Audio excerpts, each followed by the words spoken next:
Hello friends, कैसे हैं आप लोग। हाँ जी बेटे, मैंने आप लोगों से प्रॉमिस किया था कि जैसे ही आपके ग्रुप 1 के पेपर्स ख़त्म हो जाएंगे तो मैं आपको अकाउंटिंग के पेपर का रिव्यू दूंगा। तो बेटे मैं अपना नवंबर 22 एग्ज़ाम्स में जो आपका ग्रुप 1 में अकाउंट्स का पेपर आया था उसका रिव्यू शेयर कर रहा हूँ। मैंने स्क्रीन पे आपका क्वेश्चन पेपर लगा रखा है और मैं सारे क्वेश्चन आपके साथ डिस्कस करूंगा।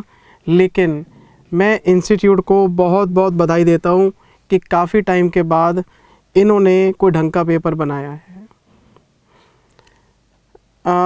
कट कॉपी पेस्ट वाले क्वेश्चन कम है और इन्होंने क्या किया है, पॉइंट्स नहीं डाले। इन्होंने क्या किया, 1.1 क्वेश्चन से ले लिया, 1.1 क्वेश्चन से ले लिया, तो 2-3 क्वेश्चंस को क्लब करके एक नया क्वेश्चन बनाया। ऐसे 2-3 क्वेश्चंस बनाए, मुझे बहुत अच्छा लगा देख के। और ये सारा पेपर आपका कॉन्सेप्चुअल है। जिस बच्चे ने अच्छे से पढ़ाई की होगी वो इस पेपर को बहुत बढ़िया तरीके से अटैम्प्ट करके आया होगा। कॉन्सेप्चुअल पेपर कभी कभी देखने को मिलता है बेटे। और पिछले एग्ज़ाम्स का आपको पता ही है, प्री इनकॉर्पोरेशन में क्या किया था इन लोगों ने। लेकिन थैंक गॉड इस पेपर में कुछ भी ऊपर नीचे नहीं हुआ, सारा पेपर बढ़िया था और मुझे नहीं लगता कि बच्चों को कोई परेशानी आई होगी।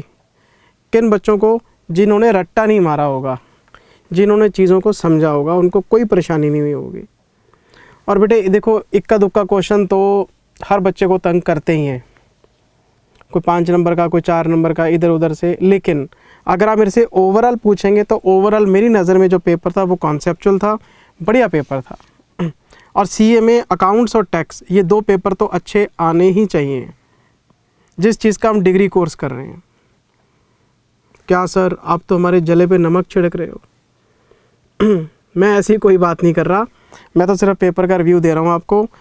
ये जो पहला क्वेश्चन था, अब पेपर का पैटर्न सबको पता है, एमटीपी में भी बोलता रहता हूँ कि जी पेपर में 6 क्वेश्चन आएंगे।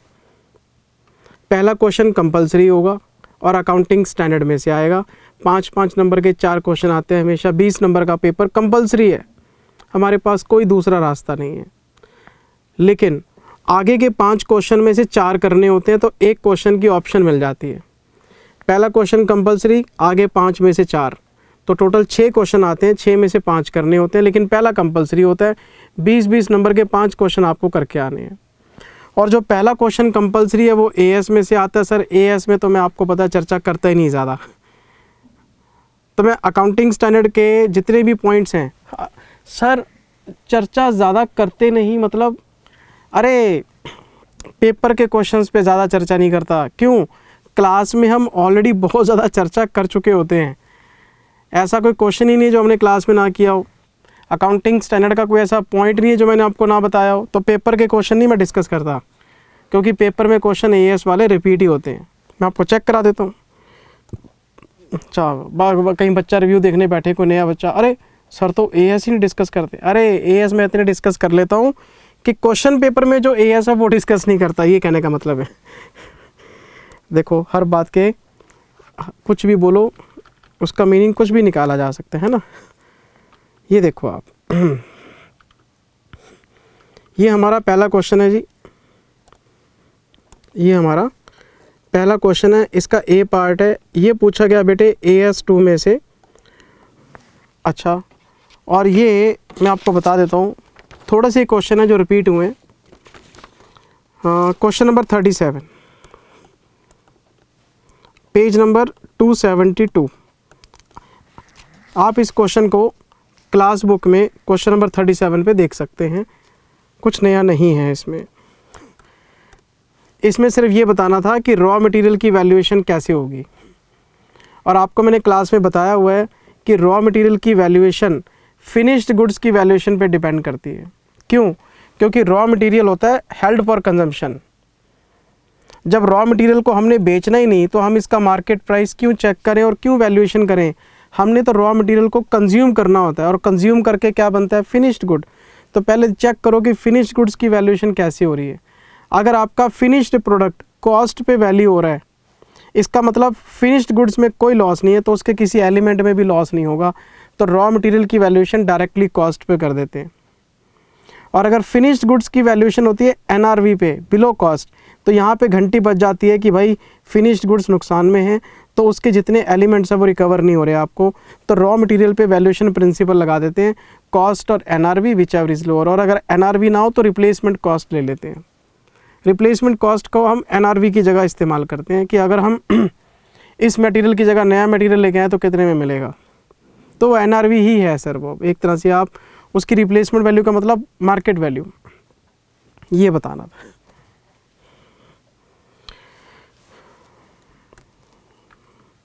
मैं आ गया जी इस क्वेश्चन के बी पार्ट में। ये पूछा गया जी अकाउंटिंग स्टैंडर्ड 3 में से, बच्चे को पता है कि कैश फ्लो स्टेटमेंट है और हमें ये बताना है कि ये जो ट्रांजैक्शंस हैं कौन सी किस एक्टिविटी में आएगी, ऑपरेटिंग में आएगी, इन्वेस्टिंग में आएगी या फाइनेंसिंग में आएगी। लेकिन ये क्वेश्चन हमारी क्लास बुक में है सर, आप इसके लिए क्वेश्चन नंबर 45 रेफ़र कर सकते हैं और पेज नंबर 87 है। लेकिन सिर्फ 3 पॉइंट्स हैं जो क्लास बुक वाले क्वेश्चन में नहीं हैं और इसमें इन्होंने एक्स्ट्रा डाल रखे हैं। मैं वो तीनों पॉइंट्स आपको बता देता हूँ। एक तो इन्होंने पॉइंट डाला है ये, एक ये नया पॉइंट डाल दिया, एक ये नया पॉइंट डाल दिया। तो आपको ये बताना है कहाँ आएंगे। पहले ये बताओ, ये है डिपॉजिट। डिपॉजिट किसके साथ है? बैंक के साथ। और कितने साल के लिए है? 2 साल के लिए। तो बैंक के साथ डिपॉजिट मतलब FD मेंटेन कर रहे हैं 2 साल के लिए, इन्वेस्टिंग एक्टिविटी में लेके जाएंगे। क्यों? क्योंकि जो इन्वेस्टमेंट हम 90 डेज़ के लिए करते हैं भाई, एक तो मेरे पास कैश का ओपनिंग क्लोजिंग, एक मेरा बैंक अकाउंट का ओपनिंग क्लोजिंग, एक मेरे कैश इक्विवेलेंट्स का ओपनिंग क्लोजिंग, ये कैश फ्लो के ओपनिंग क्लोजिंग में आते हैं। और कैश इक्विवेलेंट्स क्या होते हैं? जिनकी मैच्योरिटी 90 डेज़ की होती है और इसकी मैच्योरिटी तो 2 साल है। तो ये इन्वेस्टमेंट कैश इक्विवेलेंट में तो आ ही नहीं सकती, ये इन्वेस्टिंग एक्टिविटी में जाएगी और ये इन्वेस्टमेंट है आपकी।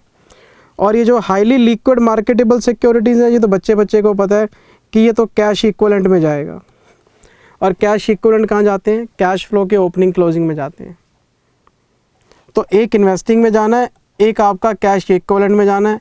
बाकी सब ट्रांजैक्शन हमने डिस्कस किए हुए हैं क्वेश्चन नंबर 45 में, पेज नंबर 87 में। अच्छा, एक चीज़ और है इसमें, एक ट्रांजैक्शन एक्स्ट्रा डाल दी इन्होंने,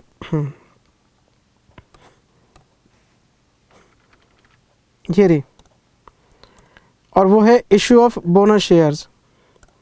हम इसके सामने लिखेंगे नो डिस्क्लोजर।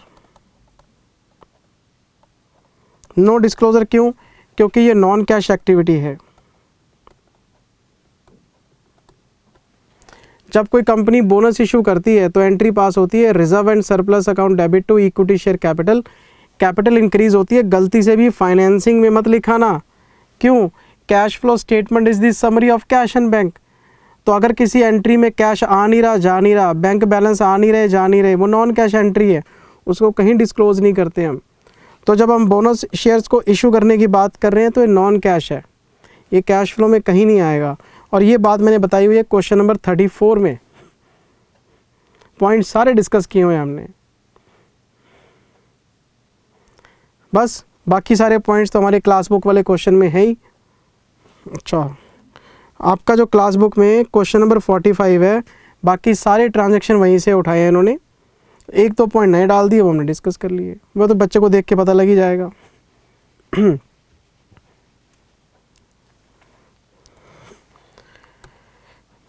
अच्छा जी, मुझे पता है किस चीज़ का डर होता है? कंपलसरी क्वेश्चन का। कंपलसरी क्वेश्चन अगर आपको आता है तो अच्छा स्कोर आने के चांसेस बढ़ जाते हैं। ये है जी सी पार्ट। ये पूछा गया अकाउंटिंग स्टैंडर्ड 11 में से, फॉरेन करेंसी ट्रांजैक्शंस में से। ये इसका फर्स्ट पार्ट है फॉरवर्ड कॉन्ट्रैक्ट का। हमने क्लास में सारे क्वेश्चन किए हुए हैं सर। ये रहा फॉरवर्ड कॉन्ट्रैक्ट। ये अगर आप क्वेश्चन ढूंढना चाहो हमारी क्लास बुक में है, और ये 2 बार है। एक तो क्वेश्चन नंबर 7 है, एक है क्वेश्चन नंबर 13। ये मिलेगा आपको पेज नंबर 339 पे और ये मिलेगा पेज नंबर 341 पे। और फॉरवर्ड के जो क्वेश्चन मैंने क्लास में कराए थे जिस लेवल पे, उसके सामने तो ये बच्चा क्वेश्चन है। और ये तो मैं होमवर्क में दे देता हूँ कि जब इतने बड़े बड़े एग्जाम्पल कर लिए, ये तो बच्चा क्वेश्चन है, इन्होंने तो छोटा सा एग्जाम्पल दे दिया आपको। ये इसका सेकंड पार्ट है, ये भी अकाउंटिंग स्टैंडर्ड 11 में से ही आया। और ये हमारी क्लास बुक में क्वेश्चन नंबर 14 का फर्स्ट पार्ट है जी, पेज नंबर है 341। और मैंने एग्ज़ाम से पहले अकाउंटिंग स्टैंडर्ड 11 का एक वीडियो शेयर किया था टेलीग्राम पे, जिसमें बच्चे मुझे बार बार पूछ रहे थे कि सर AS 11 के क्वेश्चन डिस्कस कर दो, AS 11 के क्वेश्चन डिस्कस कर दो। तो मैंने एक स्पेशल वीडियो शेयर किया था आपके साथ, जिसमें अकाउंटिंग स्टैंडर्ड 11 में होमवर्क में दिए हुए सारे क्वेश्चन करा दिए थे। मैंने आपको स्पेशल वीडियो रिकॉर्ड करके दिया था। पहले वीडियो दिया, फिर भी बच्चों की क्वेरी आती रही, फिर मैंने उनको दोबारा बोला टेलीग्राम पे कि मैसेजेस को केयरफुली देखा करो। क्वेश्चन नंबर 11, 12, 14 सब डिस्कस कर दिए थे उसके अंदर मैंने। पेपर में आ गया सर, चलो मेहनत कामयाब हो गई हमारी, है ना।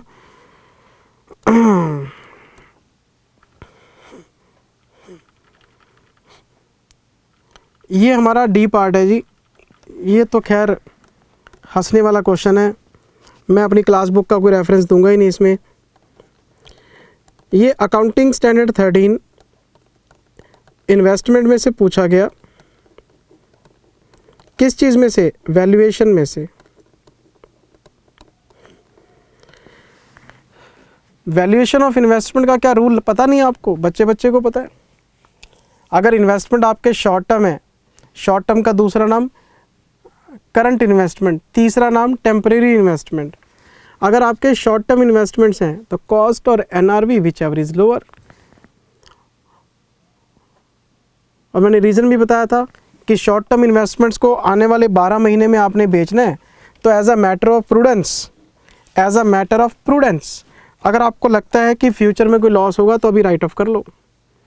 लेकिन जो लॉन्ग टर्म इन्वेस्टमेंट्स हैं, जिनको बोलते हैं हम नॉन करंट इन्वेस्टमेंट, जिनका तीसरा नाम है परमानेंट इन्वेस्टमेंट, उनकी वैल्यूएशन करते हैं हम कॉस्ट पे। लेकिन एक एक्सेप्शन भी बताई थी कि परमानेंट इन्वेस्टमेंट्स को मार्केट वैल्यू पे ला सकते हैं एक ही केस में, अगर कोई परमानेंट डिक्लाइन का केस बनता है। आपने पैसा लगाया, आपको लगा मैं इसको 5 साल तक होल्ड करूँगा, लेकिन ऐसा कोई इवेंट आया कि पैसा डूब गया आपका, तो उस केस में आप अपने लॉन्ग टर्म इन्वेस्टमेंट्स को राइट ऑफ कर सकते हैं। ये पूरी बात क्लास में स्टेप बाय स्टेप हम डिस्कस करते हैं, और वही चीज़ का क्वेश्चन पूछ लिया। ये देखो आप ये देखो, कोई अनकोटेड लॉन्ग टर्म इन्वेस्टमेंट है। अनकोटेड का मतलब अनलिस्टेड, जो मार्केट में ट्रेड नहीं होती। कोई बात नहीं सर, लॉन्ग टर्म इन्वेस्टमेंट पे फोकस करो। हमने किस में की थी? शेयर्स में। किस कंपनी के शेयर्स में? छोड़ो। किस कॉस्ट पे की थी हमने? 1 लाख रुपए पे। बहुत बढ़िया जी। दी audited financial statements of that company received in May showed that company had been incurring cash losses with declining market share। जिस कंपनी में हमने पैसा लगाया वो कंपनी लॉस में है और उनका मार्केट शेयर गिरता जा रहा है। The long term investments may not fetch more than 55,000।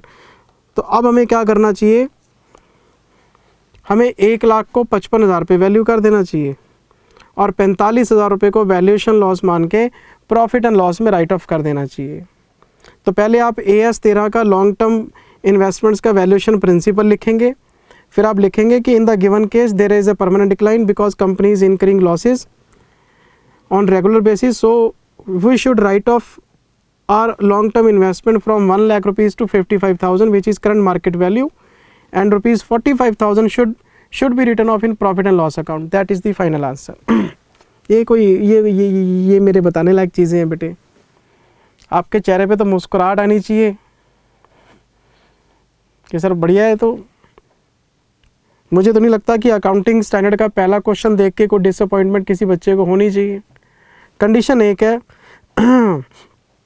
सारे क्वेश्चंस की प्रैक्टिस आप करके गए हो। मैं मानता हूँ कि सिलेबस लेंदी है, क्वेश्चन ज़्यादा होते हैं, कई बार पेपर में क्लिक नहीं करता, मैं बच्चे की इस बात को मानता हूँ। लेकिन सर CA का एग्ज़ाम है, आपको एक्टिव होकर पेपर देने पड़ेंगे, कोई चॉइस नहीं है। मैं आ गया जी सेकंड पॉइंट में। ये देखो आप,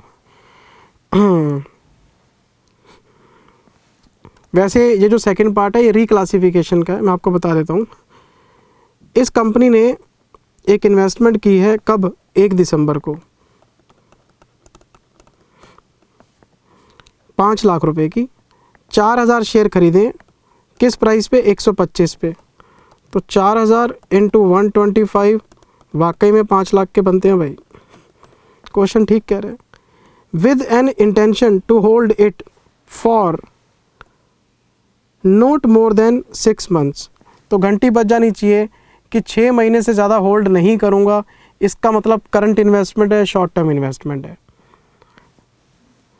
इन the first week of March 22, 31 March आने वाली है, मार्च के पहले हफ्ते में Gary limited suffered heavy loss due to an earthquake. जिस कंपनी में हमने पैसे लगाए उस कंपनी में बहुत तगड़ा लॉस हो गया अर्थक्वेक की वजह से।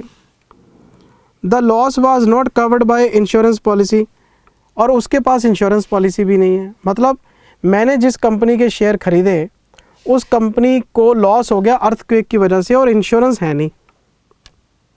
ये तो गलत हो गया काम, मेरा तो पैसा डूब गया।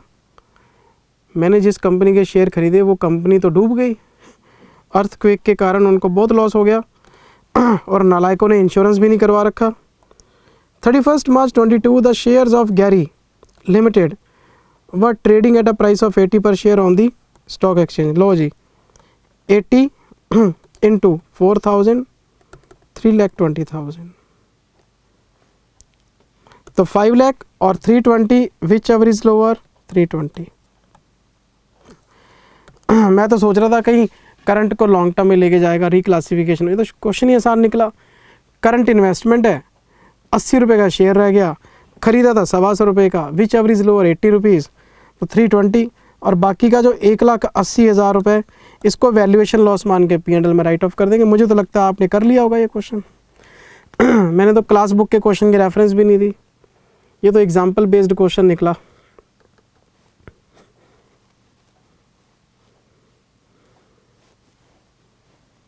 हो गया जी। एक क्वेश्चन आया AS2 में से,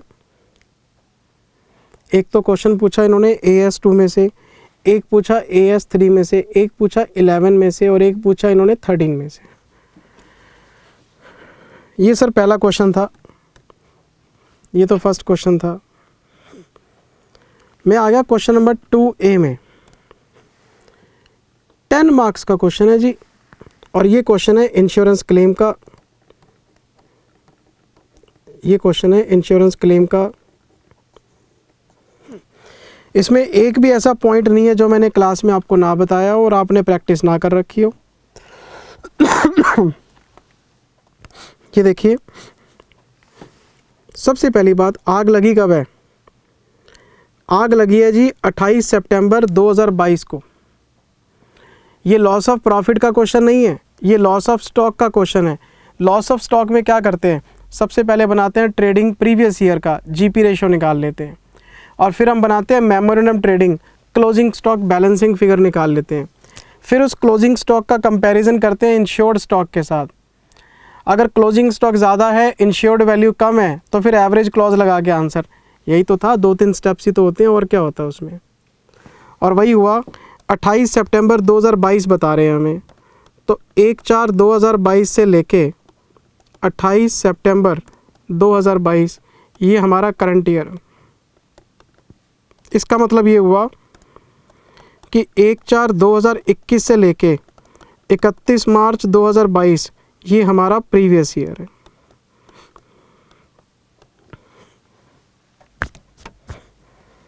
ये पॉइंट है जी इसमें। चलें आगे।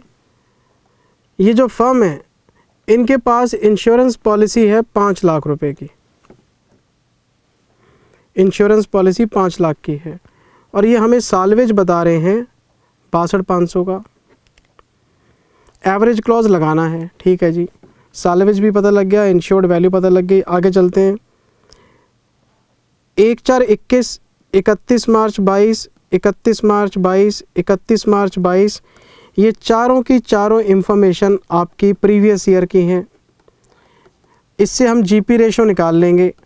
ये बात तो बच्चे को पता होनी चाहिए, इतने क्वेश्चन कराए हैं क्लास में। प्रीवियस ईयर की इंफॉर्मेशन क्यों देता है? ट्रेडिंग बनाओ, जीपी रेशो निकालो। जीपी रेशो आपका 20% के आसपास आ जाएगा। मैंने निकाला था, कैलकुलेशन की थी मैंने। 525 का ओपनिंग स्टॉक है और 37,35,000 की हमारी परचेज़ है, माइनस कर देंगे 52,20,000, 960, हाँ जी 20% के आसपास आएगा। ये इंफॉर्मेशन और ये इंफॉर्मेशन, ये दोनों, ये हमारा मेमोरेंडम ट्रेडिंग में चले जाएंगे और पिछले साल का जो क्लोजिंग स्टॉक है वो नेक्स्ट ईयर के लिए ओपनिंग स्टॉक बन जाएगा। और कुछ हमारे पास एडिशनल इंफॉर्मेशन है। ये देखो, सबसे पहला पॉइंट, ये जो परचेज़ दे रखी है 28 सितंबर तक की, इसमें इंक्लूड नहीं है 1,20,000 रुपये के गुड्स जिसके बिल नहीं आए हैं लेकिन माल आ गया था। तो मैंने आपको बताया था कि अगर बिल नहीं आया लेकिन माल आ गया है तो सर्वेयर को कोई लेना देना नहीं बिल से। वो तो फिज़िकल स्टॉक की बात करता है कि जिस दिन आग लगी उस दिन फिज़िकल स्टॉक कितना था, तो माल रिसीव हो गया था। इसका मतलब वो 1,20,000 इसमें ऐड कर लेगा। गुड्स आ गए हैं, बिल नहीं आए, कोई बात नहीं। तो जिस दिन आग लगी उस दिन स्टॉक था हमारे पास।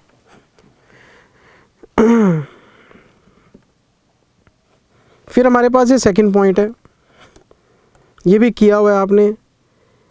Cell value of goods distributed for advertisement.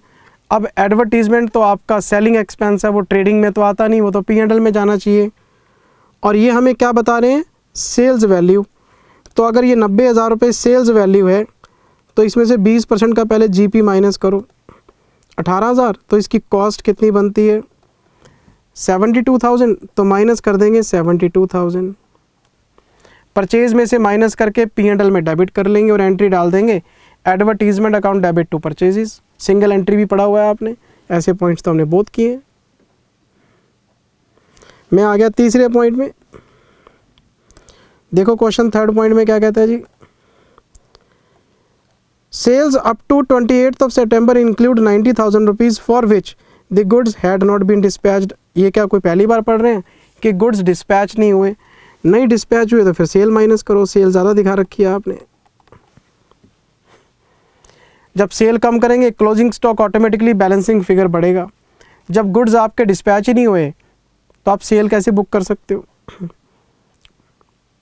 Surveyor कहता है माल डिस्पैच नहीं हुआ, इसका मतलब जिस दिन आग लगी उस दिन ये स्टॉक था आपके पास, तो सेल में से हटाओ, स्टॉक में अपने आप आ जाएगा, क्योंकि क्लोजिंग स्टॉक बैलेंसिंग फिगर लिखते हैं। सेल कम करेंगे स्टॉक अपने आप बढ़ेगा बैलेंसिंग फिगर में। ये जो फोर्थ पॉइंट है अप्रूवल बेसिस वाला, ये भी सारे बच्चों को पता है, हमने पढ़ा हुआ है। इन्होंने 1 जुलाई 2022 को, मतलब करंट ईयर में, कोई 1.5 लाख रुपए के गुड्स राम को भेजे थे और वो भी अप्रूवल बेसिस पे, which was included in the sales. Sale में इंक्लूड है 1.5 लाख रुपए, but no approval had been received for 1/2 goods. 2/3 माल के लिए हमारे पास कोई भी अप्रूवल अभी तक नहीं आया। तो हम क्या करेंगे, यहाँ से 1 लाख रुपए माइनस करेंगे। मतलब अगर 1.5 लाख रुपए के गुड्स आपने भेजे हैं और 2/3 का कोई अप्रूवल नहीं आया, इसका मतलब 1 लाख रुपए की जो सेल है वो आपको हटा देनी चाहिए। लेकिन जब आप मेमोरेंडम ट्रेडिंग बनाएंगे तो उसमें हम लिखेंगे बाय स्टॉक विद कस्टमर, और 1 लाख रुपए का स्टॉक उसके पास पड़ा है जिसकी वैल्यू 80% है, क्योंकि 20% तो प्रॉफिट रेशो ही है। तो 80,000 रुपये का स्टॉक कस्टमर के साथ शो करेंगे और बाकी आ जाएगा stock in hand balancing figure. ये वाली जो परचेज़ है, ये परचेज़ यहाँ आ जाएगी। ये वाली जो सेल्स के फिगर है ये यहाँ आ जाएंगे। ओपनिंग स्टॉक आपको पता ही पिछले साल से आ जाएगा। जीपी आपको पता है 20% है, वो सेल पे लगा देंगे। तो ये क्वेश्चन कोई मुश्किल काम है बेटे, 10 नंबर का आपके सामने तोहफा पड़ा है। और बच्चा मुझे अगर ये बोले सर बड़ा मुश्किल क्वेश्चन था, हमसे तो हुआ ही नहीं सर, हमसे तो ना हुआ सर ये, तो बेटे मैं क्या कर सकता हूँ? अब कैलकुलेशन तो आपको करनी चाहिए, मैंने तो सारे पॉइंट डिस्कस किए और मैं उम्मीद करता हूँ कि आपने पेपर में इस क्वेश्चन को हैंडल कर लिया होगा। गुड्स आ गए, बिल नहीं आए, माल डिस्पैच नहीं हुआ, अप्रूवल बेसिस पे एडवर्टीजमेंट, क्या ये किया नहीं हमने? 10 नंबर का क्वेश्चन, 10 नंबर का क्वेश्चन, ये तो बेटे मैं नहीं बता रहा, मैं ये डिस्कस करूँगा ही नहीं। ये 10 नंबर का क्वेश्चन है, ये पूछा गया इन्वेस्टमेंट अकाउंट में से, और ये तो मैंने क्लास में 2 क्वेश्चन कराए थे, एक तो सुंदर वाला और एक कराया था मिस्टर सिंह वाला क्वेश्चन। ये वही क्वेश्चन रिपीट हो गया बेटे। एक तो सुंदर वाला क्वेश्चन कराया था, ये क्वेश्चन था मैंने लिखा हुआ है तो, हाँ ये क्वेश्चन नंबर 10 था और ये क्वेश्चन नंबर 13 था और पेज नंबर है 432, मॉड्यूल 1। आपको मैं 2 मॉड्यूल देता हूँ। फर्स्ट मॉड्यूल में 432वें पेज पे ये दोनों क्वेश्चन मिल जाएंगे। एक ओपनिंग बैलेंस है, एक परचेज है, एक बोनस है, एक राइट है। बोनस और राइट पे डिविडेंड लेना नहीं। ओपनिंग बैलेंस वाला आपका नॉर्मल डिविडेंड है, P&L में चला जाएगा। परचेज वाला आपका प्री एक्विजिशन है, कॉस्ट में एडजस्ट कर देंगे। फिर सेल हो गई, फिर वैल्यूएशन, डिट्टो क्वेश्चन है जी। और इसमें कोई कम राइट का कोई झंझट नहीं है, तो सेल ऑफ राइट आपका प्रॉफिट एंड लॉस में चला जाएगा। सिंपल क्वेश्चन था ये, तो कोई झंझट ही नहीं था। ये 20 नंबर का क्वेश्चन, 10 नंबर का इंश्योरेंस क्लेम, 10 नंबर का इन्वेस्टमेंट। सर आपको ये क्वेश्चन 20/20 लेने चाहिए मेरे हिसाब से, तो बनते हैं आपके ये। मैं आ गया जी क्वेश्चन नंबर 3 के ए पार्ट में। ये क्वेश्चन नंबर 3 का ए पार्ट है और ये पूछा गया ब्रांच अकाउंट्स में से। और सबसे मज़ेदार बात, डिपेंडेंट ब्रांच का क्वेश्चन है जी। जिससे ये ना हुआ फिर क्या किया। ये भी 10 मार्क्स का क्वेश्चन है। 1-2 पॉइंट्स को देख के बच्चे घबरा गए, लॉजिक नहीं लगाते कि एग्जामिनर कहना क्या चाह रहा है। मैं दिखाता हूँ आपको, ठहरो।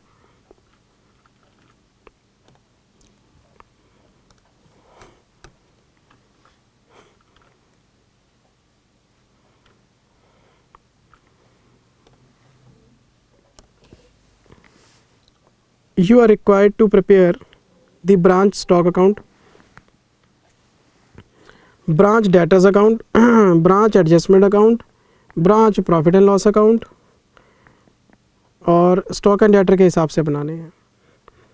Any stock unaccounted for is to be regarded as normal wastage. अगर आपके ब्रांच स्टॉक अकाउंट में कोई भी डिफरेंस आएगा तो उस डिफरेंस को नॉर्मल वेस्टेज मान लेना। और आपको पता है कि नॉर्मल वेस्टेज अगर आएगी, अगर नॉर्मल वेस्टेज आएगी, वैसे तो हम इग्नोर करते हैं, लेकिन ब्रांच स्टॉक का मैंने टोटल मारा, ब्रांच स्टॉक का मैंने टोटल मारा और यहाँ पे नॉर्मल वेस्टेज आ गई, तो नॉर्मल वेस्टेज की तो कोई अकाउंटिंग हम करते नहीं है, लेकिन फिर भी आ गई। वैसे तो क्लोजिंग स्टॉक में आपका नॉर्मल लॉस एडजस्टेड होता है, लेकिन क्वेश्चन कह रहा है जी ब्रांच स्टॉक में अगर डिफरेंस आ जाए तो उसको नॉर्मल लॉस मान लेना। तो कोई बात नहीं, फिर भी नॉर्मल लॉस आ गया, इसको उठा के हम ब्रांच एडजस्टमेंट में डाल देंगे, लॉस है हमारा। वैसे तो नॉर्मल लॉस की कोई अकाउंटिंग होती नहीं है, नॉर्मल लॉस को हम इग्नोर करते हैं, एबनॉर्मल को स्प्लिट ऑफ करते हैं, कॉस्ट को P&L में डाल देते हैं, लोडिंग को हम एडजस्टमेंट में डाल देते हैं, यही करते हैं ना। लेकिन इस क्वेश्चन में क्या हुआ, आप सारी एंट्रीज डाल दो स्टॉक के अंदर, स्टॉक अकाउंट में फिर भी 600 रुपये का डिफरेंस आ जाएगा। तो वो कहता है जी 600 डिफरेंस को आप नॉर्मल लॉस मान लो, नॉर्मल वेस्टेज। अब इसको कौन समझाए कि नॉर्मल वेस्टेज की अकाउंटिंग नहीं होती, तो इसको नॉर्मल कैसे बोल रहा है, क्लोजिंग स्टॉक में वो तो एडजस्टेड होता है। लेकिन कह दिया क्वेश्चन ने, तो कोई बात नहीं, लॉस को राइट ऑफ करना है, यहाँ पे लिख देंगे बाय ब्रांच एडजस्टमेंट, क्योंकि नॉर्मल लॉस P&L में तो जाता नहीं, P&L में तो एबनॉर्मल लॉस जाता है, तो ब्रांच एडजस्टमेंट में एंट्री डाल देंगे हम। 600 रुपये का डिफरेंस आया होगा, आपने अगर किया होगा तो, मैंने करके देखा था ये क्वेश्चन। चलेंगे आगे।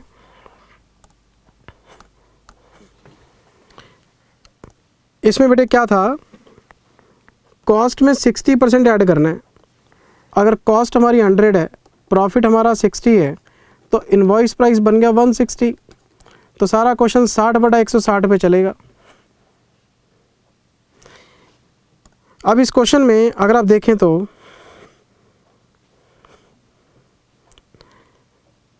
इन्होंने गुड्स रिसीव किए हैं 1.5 लाख के। पहली बात, रिसीव किए हैं, ये जीएसटी भी नहीं है। ब्रांच को 1.5 लाख का माल मिला है सेलिंग प्राइस पे।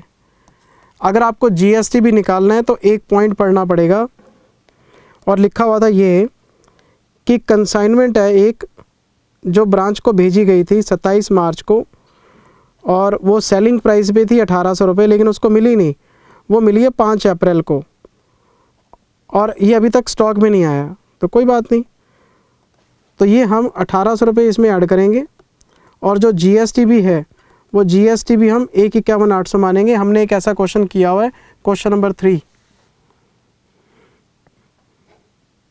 3, और मैंने बोला था कि ये जो 1800 रुपये हैं, जब हम ब्रांच स्टॉक बनाएंगे तो ब्रांच स्टॉक में दिखाएंगे by stock, by closing stock, in hand, in transit. तो इन हैंड, इन ट्रांजिट का टोटल मारेंगे, फिर उस पर CSR निकालेंगे। ये क्वेश्चन नंबर 3 में डिस्कस किया हुआ पॉइंट है। और अगर मुझे लोडिंग निकालनी है तो 1,51,800 का मैं 60/160 करके लोडिंग निकाल लूँगा, अपनी ब्रांच एडजस्टमेंट में डाल दूँगा। एक तो इसमें ये पॉइंट था जो बिल्कुल भी नया नहीं था। कैश सेल आपको पता है, स्टॉक में क्रेडिट करेंगे, कैश अकाउंट में डेबिट करेंगे। ये तो रिटर्न्स हैं, स्टॉक में क्रेडिट करेंगे, जीएसटीबी में डेबिट करेंगे, लोडिंग रिवर्स कर देंगे। क्रेडिट सेल, स्टॉक में क्रेडिट करेंगे, डेटर्स में डेबिट करेंगे। अब आते हैं इस पॉइंट में, ये देखो, authorised reduction in selling price of goods sold 1500, इसको हमने नाम दिया था मार्क डाउन का। पॉइंट सिर्फ इतना सा है, बच्चे इस पॉइंट को देख के घबरा गए। उन्होंने ये नहीं सोचा कि डिपार्टमेंटल में 2 क्वेश्चन पढ़ते हैं मार्कअप के, और मैं वो स्पेशली डिपार्टमेंटल में ना करा के ब्रांच में कराता हूँ। बोलो हाँ या ना। उनको मैं डिपार्टमेंटल के चैप्टर में होल्ड कर लेता हूँ, और मैं स्पेशली डिपेंडेंट ब्रांच के साथ कराता हूँ मार्कअप के क्वेश्चन। पूरी दुनिया डिपार्टमेंटल में कराती है, और मैं सिर्फ इकलौता आदमी हूँ जो ब्रांच के चैप्टर में डिपेंडेंट ब्रांच के साथ मार्कअप के क्वेश्चन कराता हूँ। और उसमें बार बार ये बात कहता हूँ कि जो अकाउंटिंग डिपेंडेंट ब्रांच की है वही अकाउंटिंग आपकी डिपार्टमेंटल मार्कअप की है। और उसमें हम मार्क डाउन की अकाउंटिंग सीखते हैं कि अगर आपके पास कोई माल है, वो इनवॉइस प्राइस पे नहीं बिक रहा 160 पे, आपको सस्ता करके बेचना पड़ा, तो एक तरफ से स्टॉक कम हो जाएगा, एक तरफ से लोडिंग कम हो जाएगी। बोलो हाँ या ना। मैं जितनी बात कह रहा हूँ सच है कि नहीं है, वो बताओ। तो फिर ये टेंशन कैसे हो गई आपको? ये मार्क डाउन दे दिया इन्होंने कि आपको प्राइस में रिडक्शन करना है, तो ये मार्क डाउन है। ब्रांच स्टॉक को कम करना था, ब्रांच एडजस्टमेंट को कम करना था, एंट्री डालनी थी branch adjustment account debit to branch stock, mark down. एक तरफ से स्टॉक कम, एक तरफ से मार्कअप कम। मार्कअप क्या है आपका? क्लास में बता के थक गया भाई, एडजस्टमेंट ही आपका मार्कअप होता है। क्योंकि जैसे आप सेलिंग प्राइस कम करेंगे आपका प्रॉफिट कम होगा, प्रॉफिट कम होगा तो आपका एडजस्टमेंट में प्रॉफिट दिखता है वो कम हो जाएगा। एक एंट्री थी इस क्वेश्चन में मेनली जो परेशान करती है बच्चे को। ये देखो रिसीविंग वीविंग वाला पॉइंट तो मैं समझता नहीं कुछ खास है। ऑथराइज रिडक्शन में बच्चा कंफ्यूज होगा, कुछ खास नहीं है, वही डिपार्टमेंटल वाला पॉइंट यहाँ डाल दिया। और ब्रांच स्टॉक के अंदर नॉर्मल वेस्टेज को रिकॉर्ड करने की बात की। नॉर्मल वेस्टेज P&L में जाती नहीं, एडजस्टमेंट में राइट ऑफ करनी थी। क्वेश्चन बस इतना ही था आपका। ये क्लोजिंग स्टॉक दे रखा है, इसमें 1800 रुपये ऐड करके ये क्लोजिंग स्टॉक आपका टोटल आ जाएगा। इस पर 60/160 का आपको CSR बनाना है, क्योंकि ये स्टॉक इन हैंड है आपका, ये स्टॉक इन ट्रांजिट है। ब्रांच के पास 2 स्टॉक हैं। क्वेश्चन नंबर 3 में बताया हुआ है आपको सब कुछ। ये आपको ओपनिंग स्टॉक बता रहे हैं 60,000 के, और ओपनिंग डेटर्स बता रहे हैं 40,000 के। तो स्टॉक का ओपनिंग, डेटर्स का ओपनिंग, और इस पे 60/160 के हिसाब से OSR बना देना है। क्वेश्चन में है क्या, मुझे तो समझ ही नहीं आ रहा, मैं क्या बताऊं आपको। अब एक बच्चे ने मुझसे पूछा, सर अगर इस क्वेश्चन में हमारा 1 या 2 पॉइंट गलत हो गए तो कितने नंबर मिलने चाहिए 10 में से? तो देखो बेटे, वैसे तो सीए में स्टेप बाय स्टेप मार्किंग होती है।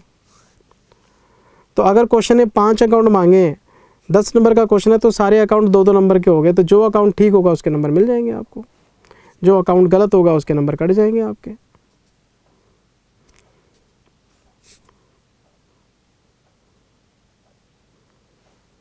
मैं तभी कह रहा था कि पेपर कॉन्सेप्चुअल है। अच्छा जी, और ये जो एक्सपेंसेस हैं ये सारे के सारे एचओ कैश हैं, क्योंकि बच्चे ने अगर फर्स्ट पैराग्राफ पढ़ा हो पेपर, उसमें लिखा हुआ है डेली रेमिटेंस का क्वेश्चन है कि जितना कैश आएगा वो सारा भेजना है आपने। तो अगर ब्रांच ने सारा कलेक्शन एचओ को रेमिट करना है तो खर्चे कौन पे करेगा? एचओ। तो 2 एचओ कैश। तो एक बैड डेट्स हैं, एक डिस्काउंट है, मैं देख देता हूँ, हाँ ये रे, एक बैड डेट्स हैं, एक डिस्काउंट है और एक ये खर्चे हैं। खर्चों को उठा के P&L में मारना है, बात खत्म हो गई।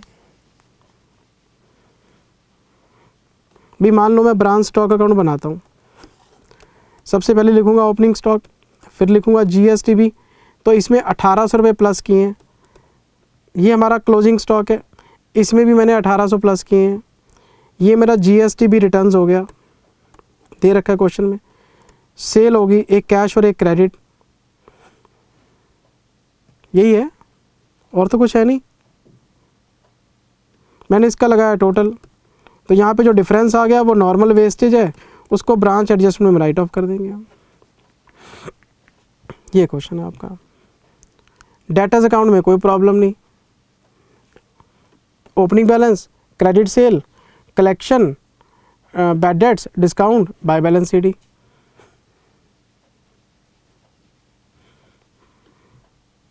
कर लिया होगा बेटे आपने, एक आधा पॉइंट हो सकता है कुछ गलत इधर उधर हो गया हो, बाकी मुझे तो लगता नहीं कि बाकी की किसी पॉइंट में कोई दिक्कत होगी।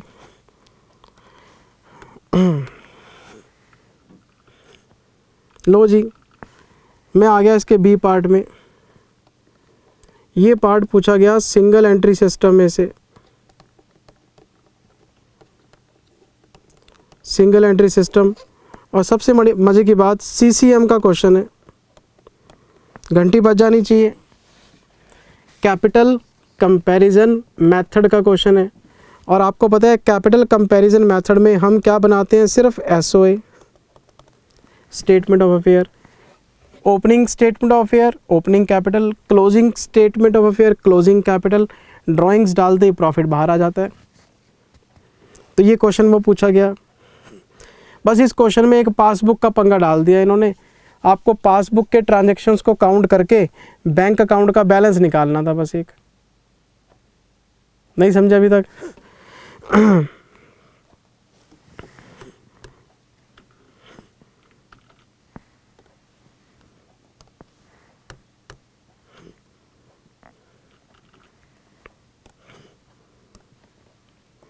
You are required to draw up Ramesh statement of affairs as at 31st March 21।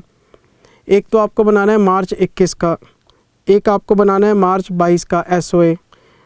फिर आपको ये बताना है कि कितना प्रॉफिट या लॉस हुआ इन्हें पिछले साल और इस साल।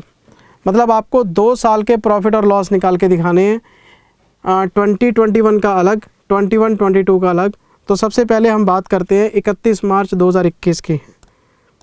मैंने क्वेश्चन की पहली लाइन पढ़ी, रमेश के पास 3,30,000 रुपये थे बैंक में 1 जनवरी 21 को, जब उसने बिज़नेस शुरू किया। तो मुझे पता लग गया कि रमेश की ओपनिंग कैपिटल पिछले साल की 3,30,000 है, और 1 जनवरी को कारोबार किया है, तो जनवरी, फरवरी, मार्च, तो पिछले साल में सिर्फ 3 महीने काम किया है इसने। तो मैं जो 31 मार्च 2021 का प्रॉफिट और लॉस निकालूंगा वो 3 महीने का होगा, जनवरी, फरवरी, मार्च का। और मेरी ओपनिंग कैपिटल 330 है, मेरा ओपनिंग बैंक बैलेंस भी 330 है। तो अगर मैं 1/1/21 का SOA बनाऊं, जो कि क्वेश्चन ने मांगा नहीं है, तो मैं क्यों बनाऊं? फिर भी मैं आपको दिखाने के लिए बोल सकता हूं कि मेरे पास 330 का बैंक बैलेंस था और मेरे पास कैपिटल का बैलेंस था 330।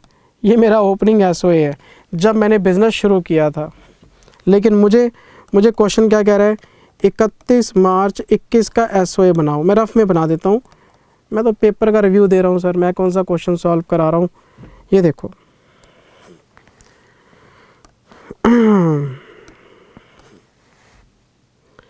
He closed his accounts on 31st March 22. His single entry books, in which he did not maintain any bank account for the bank, showed his position. कहता बस बैंक अकाउंट का मेरे पास कोई हिसाब नहीं है तो कोई बात नहीं, आओ मेरे साथ हम देख लेते हैं। Stock 20,900, debtors 1100, cash 2200। मैं इन चीज़ों को, और क्रेडिटर्स कितने के हैं 5500 के, मैं इन सारी चीज़ों को यहाँ से उठाऊँगा।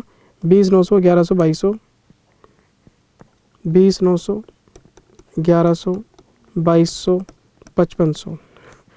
क्या क्या चीज़ें हैं ये? Stock, debtor, cash, creditors. Stock, debtor, cash and creditors. मैं रफ़ में लिख रहा हूँ, मेरा स्टाइल नहीं है सर लिखने का, मैं तो पेपर का रिव्यू दे रहा हूँ कि फटाफट से बच्चे को बता दूँ कि वो पेपर में क्या करके आया है और क्या होना चाहिए था। ठीक है जी। बैंक मुझे पता नहीं अभी कितना है, 330 था, अब कितना मुझे पता नहीं, मैं क्वेश्चन आगे लेके चल रहा हूँ। ऑन एंड फ्रॉम 1 Feb 21, जनवरी 21 में तो इसने कारोबार शुरू किया है। जनवरी 21 की बात छोड़ो, फरवरी 21, तो फरवरी और मार्च 2 महीने, मैं पिछले साल की बात कर रहा हूँ। फरवरी और मार्च 2 महीने क्या किया इसने? He began drawings 770 per month. 770 रुपये एक महीने की ड्राइंग है, तो 2 महीने की 1540 रुपये हो गई। तो ड्राइंग का इस्तेमाल प्रॉफिट की कैलकुलेशन में करते हैं हम। इसके पर्सनल एक्सपेंसेस के लिए बता रहे हैं, ठीक है जी, सारी बात ठीक है, और वो भी कैश बॉक्स में से की है, वो सारी बात ठीक है। इसके बैंक अकाउंट का हिसाब बता रहे हैं हमें। ये रे डिपॉजिट, ये रे विड्रॉल, 1 से लेके 31 मार्च तक। क्या इसने कुछ जमा कराया? नहीं। क्या विड्रॉल किए? तो मेरे पास 330 का बैलेंस था बैंक में, 245,300 मैंने निकाल लिया। क्यों निकाल लिया? कोई पेमेंट करने होंगे, ड्राइंग्स तो पता ही है मेरे को। 330 माइनस 245,300, तो मेरे पास बैंक बैलेंस बच गया 84,700। तो 84,700 को मैं यहाँ लिखूँगा, क्योंकि जो पैसा निकाल लिया वो बैंक से निकल गया। ये मेरा बैंक का बैलेंस है। फिर क्वेश्चन आगे क्या कहते हैं? The above withdrawals included payment by cheque of 220 from 1 Jan 20 to 31 March 21 for the purchase of machines for the business. ये जो पेमेंट हुई है ना 245,300 की, इसमें 2,20,000 की पेमेंट मशीन के लिए है। तो कोई बात नहीं, यहाँ मशीन लिख देते हैं 220 की। यहाँ कैपिटल बैलेंसिंग फिगर आ जाएगी आपकी, और जब ये कैपिटल ओपनिंग आ जाएगी आपकी, तो मेरे पास ओपनिंग कैपिटल थी 330, प्रॉफिट, ड्राइंग, क्लोजिंग कैपिटल, ये क्लोजिंग यहाँ आ जाएगी। ड्राइंग आपके 1540 के हैं, तो प्रॉफिट और लॉस, वैसे लॉस आएगा इसमें, मैंने चेक करके देखा था। प्रॉफिट पॉजिटिव फिगर आएगी तो प्रॉफिट, नहीं तो लॉस। पिछले साल का हिसाब ख़त्म। ऐसी एक स्टेटमेंट अफेयर आपको और बनाना था, और ये बनाना था 31 मार्च 22 के लिए। स्टॉक, डेटर, कैश, बैंक और मशीन, क्रेडिटर्स और कैपिटल। एक ऐसे एसओए और बनाना था। मैं फिर क्वेश्चन में वापस आ गया। 31,900, 3200, 3300, 4300। 31,900, 3200, 3300, 4300। अब मुझे इसमें बैंक का पता करना है कि बैंक कितना है। तो बैंक के लिए मुझे जाना पड़ेगा फिर से उसी स्टेटमेंट में। 84,700 मेरा ओपनिंग बैलेंस है, क्योंकि पिछले साल से ला रहा हूँ। 253 मैंने जमा कराया है। कहाँ से आया हमें कोई मतलब नहीं, हम तो एसओए बना रहे हैं। एसओए में क्लोजिंग बैलेंस चाहिए होते हैं। 297 निकाल लिया, लो जी 297 निकाल लिया, वो माइनस हो गया। और एक और ट्रांजैक्शन थी, कहते जी जो डिपॉजिट कराया ना, ये सारा सेल की वजह से ही कराया। अरे छोड़ो, हमने क्या लेना है।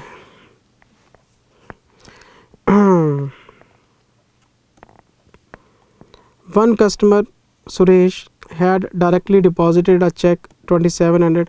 किसी कस्टमर ने 2700 रुपये का चेक बैंक में जमा करा दिया, रमेश को इसका पता ही नहीं, और ये जो चेक है ये डिपॉजिट्स में इंक्लूड नहीं है, ये डिपॉजिट्स में इंक्लूड नहीं है। कब जमा कराया था? 25 मार्च 22 को। कितने का चेक है? 2700 रुपये का चेक है जी। लो हम इसमें 2700 और जोड़ देते हैं। लो जी, क्लोजिंग बैलेंस आ जाएगा।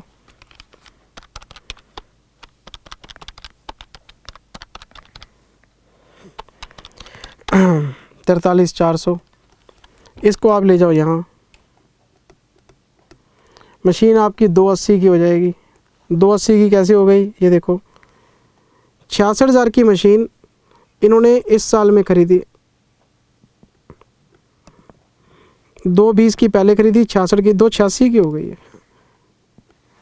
और मशीन पे डेप्रिसिएशन लग नहीं सकता क्योंकि डेप्रिसिएशन का रेट नहीं है क्वेश्चन में। है कोई रेट? देखना, मुझे तो मिला नहीं।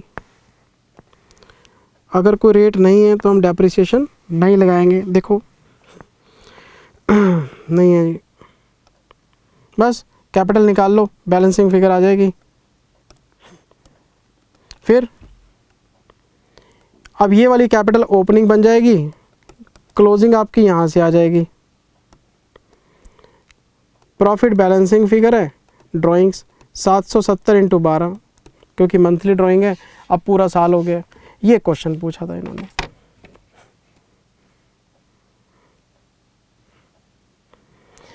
जिस बच्चे ने क्वेश्चन पेपर को बड़े प्यार से, आराम से, पेशेंस के साथ पढ़ा होगा यार तो मज़ा आ गया। और जो बच्चा हो गया पैनिक, जिसको हो गई घबराहट, वो हो सकता है क्वेश्चन गलत कराए। और मैं बार बार बच्चों से यही कहता हूँ, सीए में आए हो तो घबराहट छोड़ो, डिग्री करने आए हो डिग्री पे फोकस करो, घबराहट छोड़ो, नॉर्मल, पेशेंस, काम, रिलैक्स रहो, हमेशा हमेशा रिलैक्स रहो।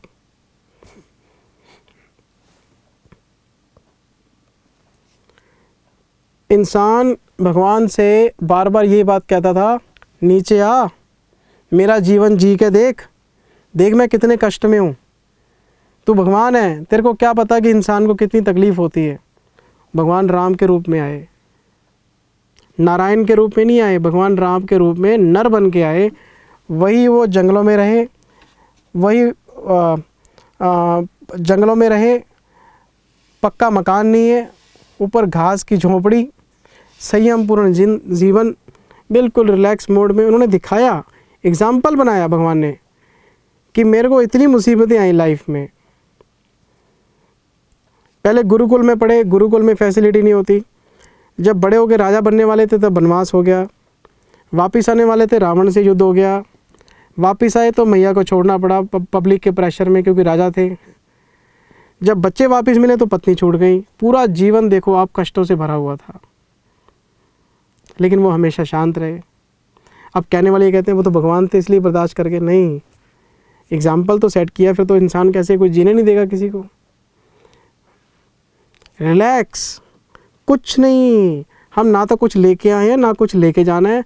जो हमने कार्य करने हैं वो आपके बिल्कुल रिलैक्स मोड में रहोगे तो हो जाएंगे, हो जाएगा सब, लेकिन आपका मन शांत होना चाहिए। कई बार चीज़ें आपके सामने पड़ी होती दिखती नहीं है, क्यों? हमारा मन अशांत है, स्टेबल नहीं है।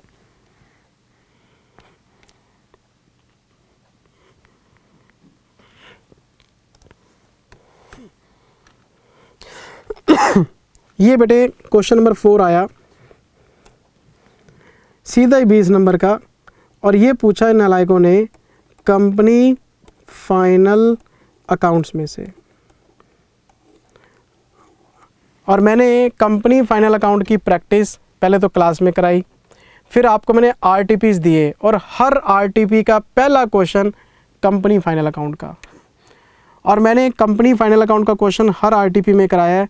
सारे आरटीपी मेरी वेबसाइट पे पड़े हैं, LMS पे, आप चला के देख लो, और पेन ड्राइव के लास्ट फोल्डर में भी डाल के भेजे हुए हैं।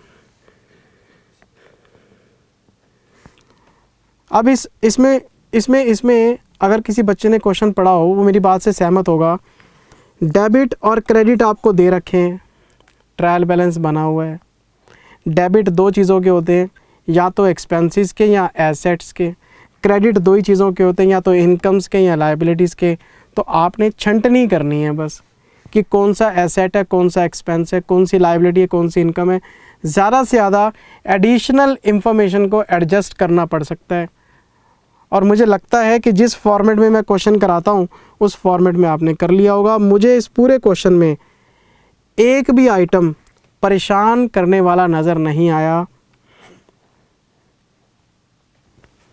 Purchase P&L, wages and salaries P&L, rent P&L, rates and taxes P&L। अच्छा, ये तो एम्प्लॉयज़ बेनिफिट कॉस्ट में चला जाएगा, ये कॉस्ट ऑफ मटेरियल में चला जाएगा, ये other expenses, other expenses, other expenses. Director fees ये आपका एम्प्लॉयज़ बेनिफिट कॉस्ट में चला जाएगा, सेल्स रेवेन्यू में चला जाएगा, कमीशन अदर इनकम में चला जाएगा, ये शेयर होल्डर फंड में चला जाएगा, ये रिज़र्व्स में चला जाएगा, ये भी रिज़र्व्स में चला जाएगा, ये भी रिज़र्व्स में। नोट्स ही तो बनाने हैं और इंफॉर्मेशन को क्लासीफाई कर देना है। एडिशनल इंफॉर्मेशन चेक कराता हूँ, ठहरो।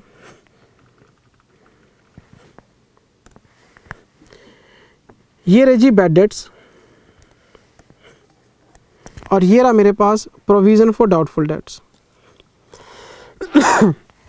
मुझे ये bad debts profit and loss में तब तक डालने की ज़रूरत नहीं है जब तक मेरे पास प्रोविज़न का बैकअप है।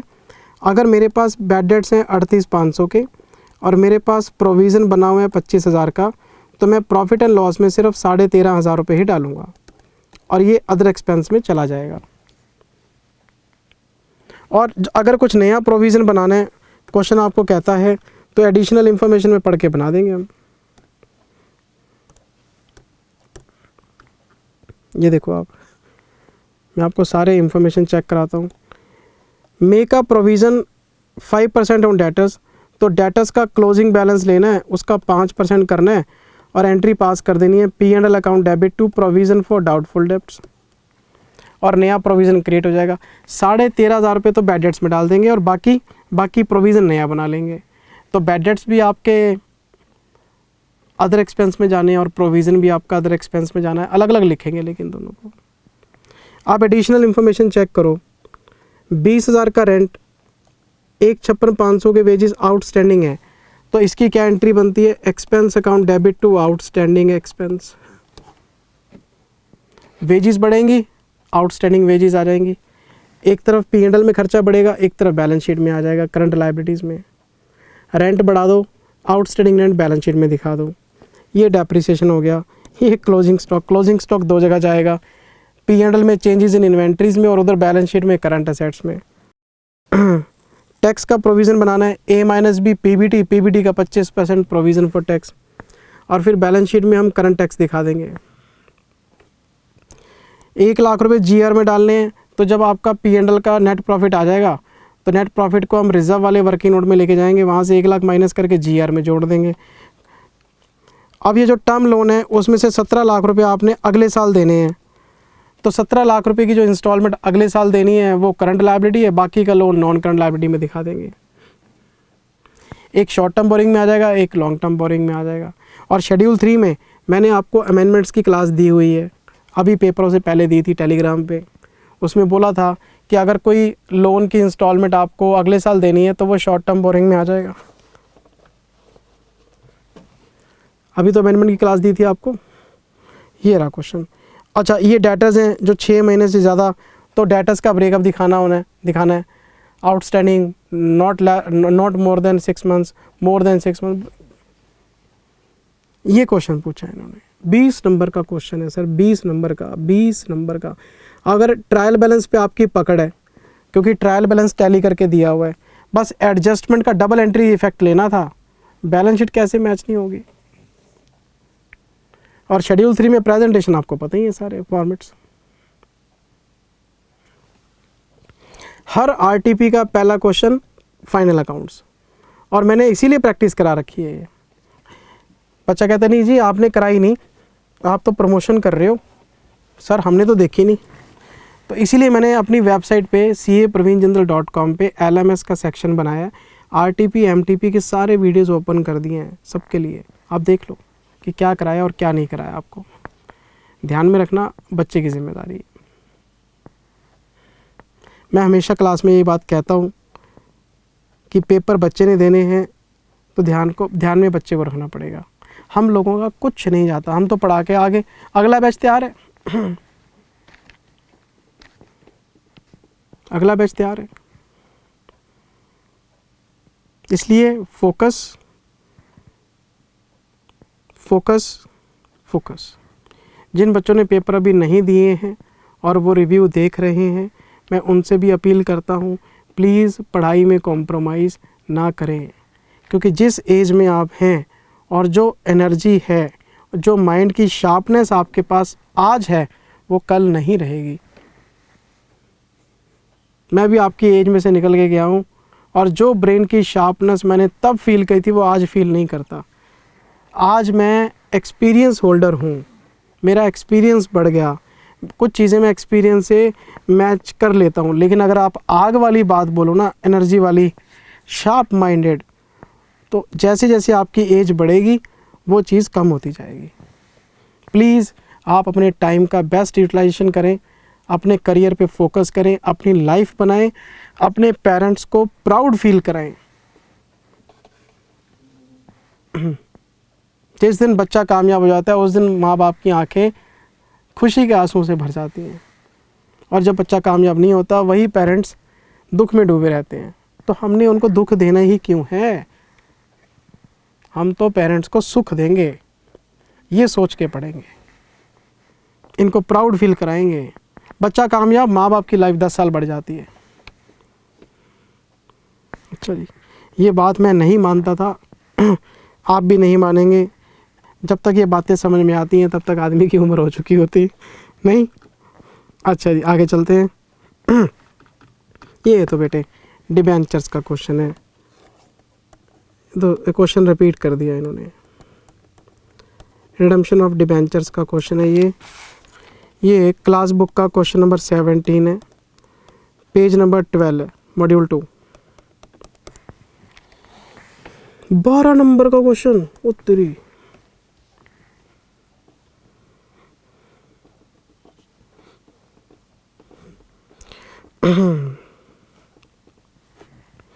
इकतीस मई को ओन डिबेंचर खरीदे, कैंसिल कर दिए सेम डेट को। 1 जनवरी को खरीदे, कैंसिल कर दिए सेम डेट को। Own debenture cancellation. मैं नहीं बात कर रहा इस पे, डिटो क्वेश्चन आया हुआ, मैं क्यों बात करूंगा इस पे। लो जी, डिपार्टमेंटल का क्वेश्चन 8 मार्क्स के लिए। इसमें कुछ बच्चे गलती कराए, इतनी मेहनत करने के बाद भी गलती कराए, बड़ा दुख होता है सर। ये देखो, इस क्वेश्चन में एक लाइन लिखी हुई है, total production of department A is sold to department B at cost plus profit. Department A market में बेचता ही नहीं है, डिपार्टमेंट ए सारे का सारा प्रोडक्शन बी को सेल कर देता है। इसका मतलब ए के पास सेल है ही नहीं, सिर्फ आईडीटी है। और एग्जामिनर ने क्या किया, चालाकी की।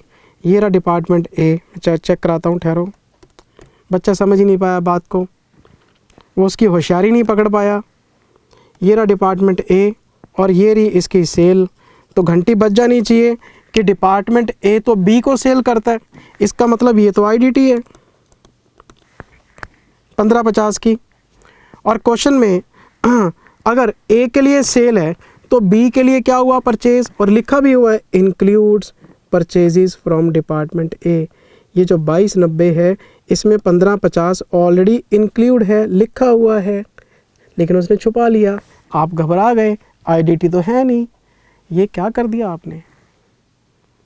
जब क्वेश्चन में ऊपर एक लाइन लिखी हुई है कि ए अपना सारा माल बी को बेचता है और ए की सेल बता रहा है, तो यही तो है आईडीटी।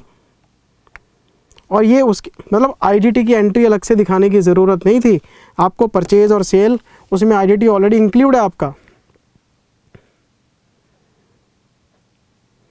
और एक और बात, इन्होंने हमें ये नहीं बताया कि आईडीटी में प्रॉफिट कितना कमाते हैं। तो कोई बात नहीं, जैसे मैं ए डिपार्टमेंट का ट्रेडिंग बनाता हूँ, मैं इसका ओपनिंग स्टॉक लिखूँगा 1.25, मैं इसकी परचेज़ लिखूँगा 12.60, ये मैं इसकी परचेज़ लिखूँगा 12.60, मैं इसकी सेल लिखूँगा 15.50, मैं इसका क्लोजिंग स्टॉक लिखूँगा 347,500, मैं इसकी वेजेस लिखूँगा 1.25। ये ग्रॉस प्रॉफिट आ गया। जब इस ग्रॉस प्रॉफिट को आप सेल्स पे चेक करोगे तो ये 25% होगा करंट ईयर में। ये 25% मैं क्यों निकाल रहा हूँ? क्योंकि ए मेरा सेंडिंग डिपार्टमेंट है और सेंडिंग डिपार्टमेंट का जीपी रेशो चाहिए, रिसीविंग डिपार्टमेंट का क्लोजिंग स्टॉक चाहिए। बोलो हाँ या ना, तभी तो स्टॉक रिजर्व आएगा। तो सेंडिंग डिपार्टमेंट का जीपी रेशो निकालो, ट्रेडिंग बना के क्या मुश्किल काम है। तो करंट ईयर में 25% है। अच्छा, और क्वेश्चन साफ साफ कह रहा है मुझे कि डिपार्टमेंट ए का प्रॉफिट रेशो 20% था प्रीवियस ईयर में, और ये प्रीवियस ईयर क्यों बता रहा है? ओपनिंग स्टॉक रिजर्व के लिए। तो मैं क्या लूँगा? ओपनिंग स्टॉक रिजर्व के लिए ओपनिंग स्टॉक लूँगा, फिर मैं इसमें कंटेंट रेशो लगाऊंगा, फिर प्रॉफिट रेशो लगाऊंगा। ओपनिंग स्टॉक कितना है इसका? 420 है। 80% कंटेंट रेशो है, क्वेश्चन आप पढ़ लेना, ये लिखा हुआ है यार 80%, और प्रॉफिट रेशो 20% है। अगर मुझे CSR निकालना है, मैं इसका क्लोजिंग स्टॉक लूँगा 536। क्लोजिंग स्टॉक किसका? रिसीविंग डिपार्टमेंट का। कंटेंट रेशो किसका? रिसीविंग डिपार्टमेंट का। और प्रॉफिट रेशो किसका? सेंडिंग डिपार्टमेंट का। आ गया OSR CSR। है कोई मुश्किल काम? बताओ। ये डिपार्टमेंटल का क्वेश्चन हो गया आपका। ये क्वेश्चन नंबर 6 आया जी। 5-5 नंबर के 4 करने होते हैं, लेकिन 5 दे रखे होते हैं, 5 में से 4 करने होते हैं। ये लो जी, ये इसका ए पार्ट है। क्या निकालना है? Cash price. हायर परचेज का क्वेश्चन है, हाफ ईयरली इंस्टॉलमेंट है, 60,000 रुपये की इंस्टॉलमेंट है। तो क्या बताने की ज़रूरत है कि रेट अगर 10% है तो 5/105 करेंगे। लास्ट इंस्टॉलमेंट लो, उसका 5/105 इंटरेस्ट आ जाएगा। अगर आपको कैश प्राइस निकालना है तो 100/105 करेंगे। ये कैश प्राइस 1 आ गया। फिर अगली बार कैश प्राइस 1 में फिर 60,000 ऐड करेंगे, फिर 100/105 करेंगे। ये आपका कैश प्राइस 2 आ गया। तो ये प्रोसीजर तब तक चलता रहता है जब तक कि आपके सारे इंस्टॉलमेंट रिवर्स नहीं हो जाते। मुझे तो लगता है बच्चों के मन में खुशी होनी चाहिए कि हाफ ईयर 2 ईयरली होता तो रेट 20% हो जाता, हाफ ईयरली तो 5% हो गया, एनुअल होता तो 10% ही रहता। 10/110, 5/105, 20/120। इतने क्वेश्चन किए हैं बेटे हमने, बताओ।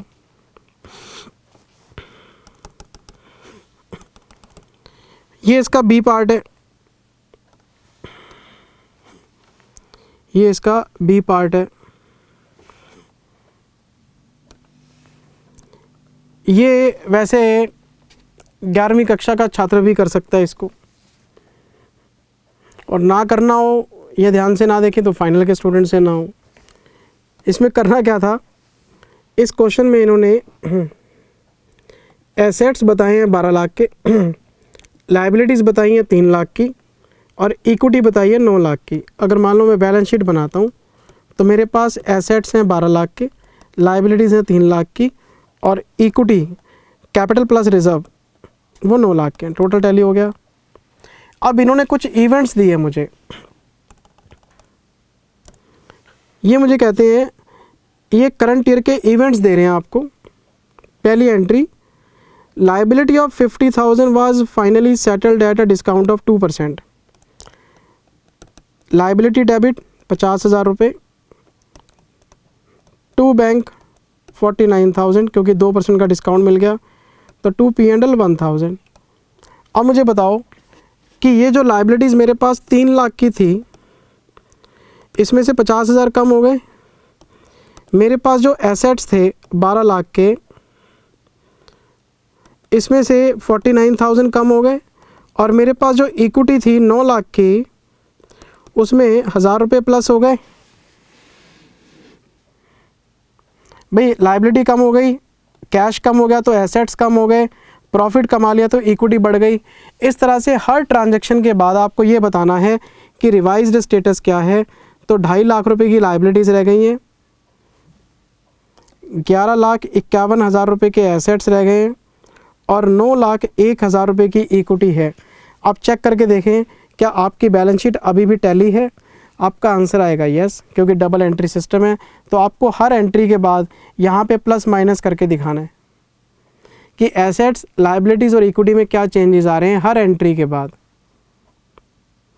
अब जैसे क्वेश्चन में लिखा हुआ है सेकंड पॉइंट में, dividend earned 15% on 1000 equity shares, face value 100। अगर मेरे पास 1000 शेयर है, 100 रुपये का एक है, तो 1 लाख की फेस वैल्यू हो गई। इसका 15% मेरे पास डिविडेंड आया है तो 15,000 रुपये हो गया। तो मैं एंट्री पास करूँगा bank account debit to dividend, और सेकेंड एंट्री पास करूँगा dividend account debit to P&L 15,000 रुपये।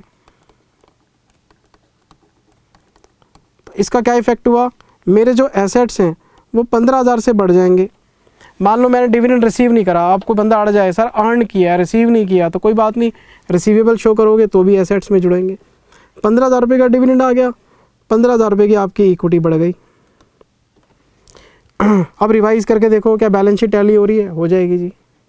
इस तरह से करके दिखाना था आपको, क्योंकि क्वेश्चन कह रहा है you are required to show the effect of above transactions on balance sheet in the form of assets, liabilities, equity equation. आपको टैली करके दिखाना है इसको। अब तीसरा है रेंट पे करेंगे तो क्या होगा, तो रेंट पे करेंगे तो rent to cash, P&L to rent. Rent यहाँ से माइनस हो जाएगा, यहाँ से भी माइनस हो जाएगा, कैश निकल गया और खर्चा हो गया। ये क्वेश्चन पूछा इन्होंने।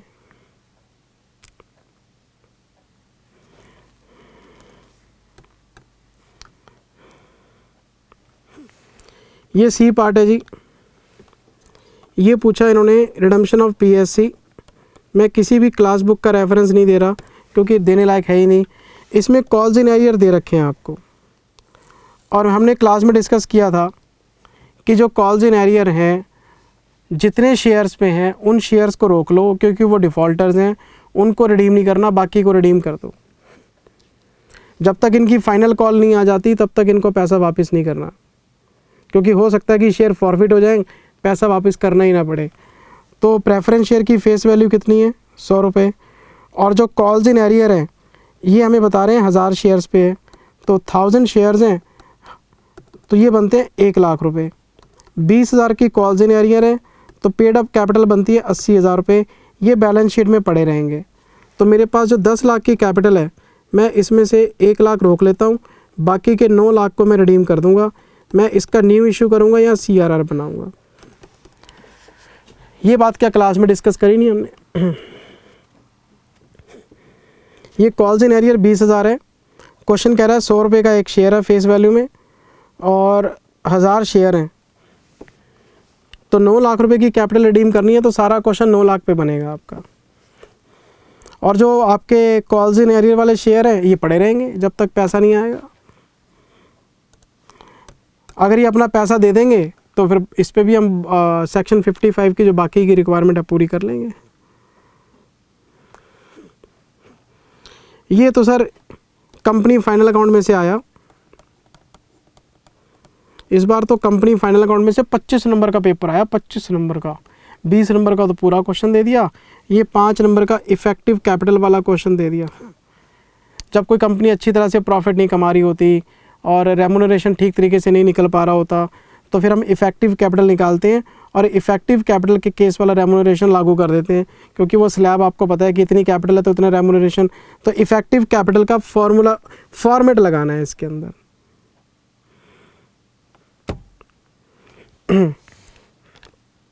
और नॉन इन्वेस्टमेंट कंपनी और इन्वेस्टमेंट कंपनी में मैंने आपको डिफरेंस बताया था, और वो था इन्वेस्टमेंट्स का, कि अगर कोई कंपनी नॉन इन्वेस्टमेंट कंपनी है या इन्वेस्टमेंट कंपनी है तो इन्वेस्टमेंट को कंसिडर करना है कि नहीं करना इसकी नेचर पे डिपेंड करता है। क्लास बुक का क्वेश्चन है सर, किया वो क्वेश्चन है। RTP में भी आया ये, अगर आप RTP वीडियोस देखोगे तो 2-3 RTPs में भी किया हुआ है हमने।